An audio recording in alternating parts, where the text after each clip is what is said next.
Magandang araw mga kagabay. Ngayon po ay May 25, 2024, araw po ng Sabado. Debosyon natin sa Mahal na Birhen. Napakaganda po ng ating ebanghelyo sapagkat ipinapaalala nito ang katangian ng isang bata na dapat daw nating tularan, sabi ng ating Panginoon. Ano yung katangian na yon? Ang pagiging isang bata na punong-puno ng pagpapakumbaba.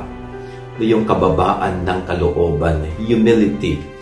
No, isang napakagandang katangian po ng isang Kristiyano ang mapagkumbaba, mababa ang kanyang loob. No, walang pride sa kanyang sarili, hindi mapagmataas, hindi arugante. So ito po ay napakagandang paalala sa atin ni Jesus. Tayo ba na sumusunod sa ating Panginoon, tayo na tinatawag nating Kristiyano ang ating mga sarili, ay nakatutupad sa katangian na ito?